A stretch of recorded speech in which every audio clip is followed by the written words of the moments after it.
back with more Barnstable this morning. On this Tuesday morning, I'm Sarah Colvin, and joining me live on the phone, I welcome our Chief of Police, Paul MacDonald. Chief, good morning. Good morning, Sarah. How are you today? I'm great. How are you? I'm doing well. So, Chief, a little snowy and slippery out there. Any reports of that causing any danger for folks out there on the roadways this morning? It is a little slippery out there. So far, we've only had one reported accident, a minor accident on West Main Street, but this is the first snow of the season, so we're telling everybody just please slow down, take your time, and make sure you have enough distance between yourself and the car in front of you, and there should be no problem. But the sanders are out there, and the roads are pretty good right now, but you still have to drive according to the weather conditions.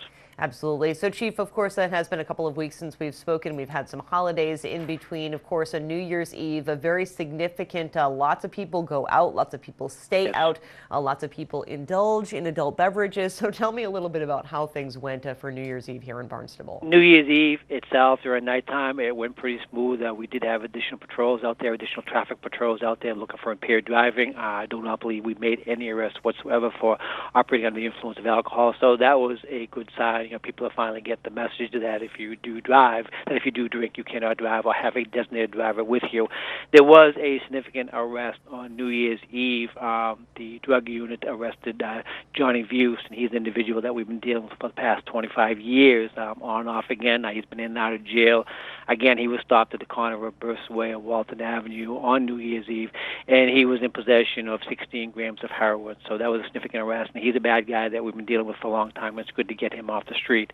And the other big arrest was on New Year's Day. We were dealing with a barricaded situation out in Austinville, West Barnstable Road, right at the Centerville-Austinville line out there. A distraught individual was in his home with a handgun, threatening his family. We were able to get the family out safely. We brought in some negotiators, and they were able to talk the individuals out. He was able to come out, turn the weapon over to us, and we were able to bring him down to CCH, and hopefully he'll get the treatment that he needs. So it was a somewhat of a calm weekend for what we usually expect to be dealing with, but we did have a couple of extraordinary events.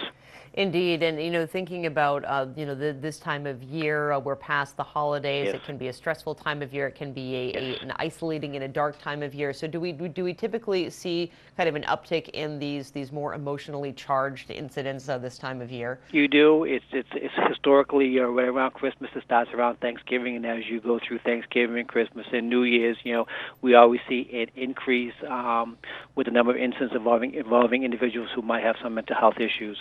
This year it has not been that bad, but we're always prepared for it and ready to deal with it. Absolutely. Chief, if I may, I've been seeing some reports on social media about a particularly nasty batch of heroin making its way across the state. Is that something that we are concerned about here in the town of Barnstable? We are obviously extremely concerned about that. The opiate epidemic, is a huge concern to us. That's probably that. The homeless population is probably the two biggest problems that we're always dealing with. That particular batch, we are in contact with our neighboring police departments out in western part of the state. We have not seen it show up here on the Cape.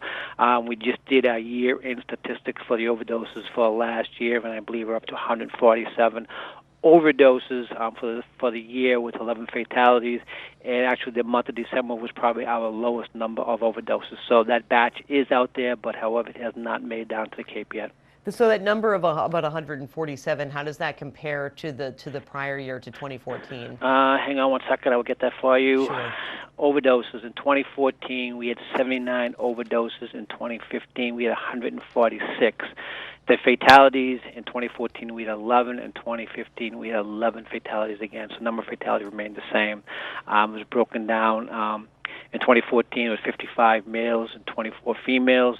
In 2015, it was 113 males and 33 females. They would break it down by age, under 21 and over 21. In 2014, 4 of them were under 21, 75 were over 21. In 2015, there were 2 under 21 with 144 over 21. Wow. So it's really a broad spectrum.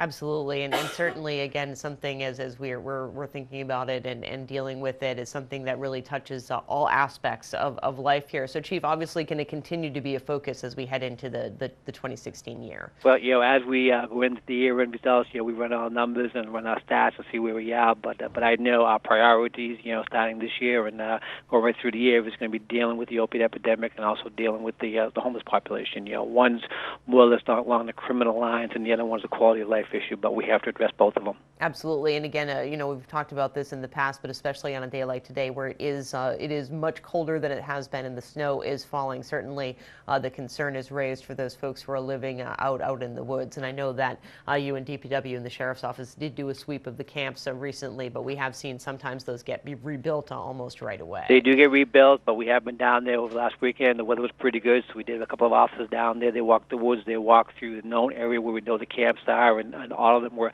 not inhabited. So hopefully they're either in the shelter or they're with family or friends somewhere, but they were not out in the woods. So that's a good sign. Great. Well, Chief, I thank you so much as always for joining us here on Barnstable this morning, and we will check in with you again next Tuesday. Have a great day. Talk to you then. Bye-bye. Thanks so much. Bye-bye. Chief of Police Paul MacDonald joining us on this Tuesday morning. Going to head into our community profile segment here on BTM.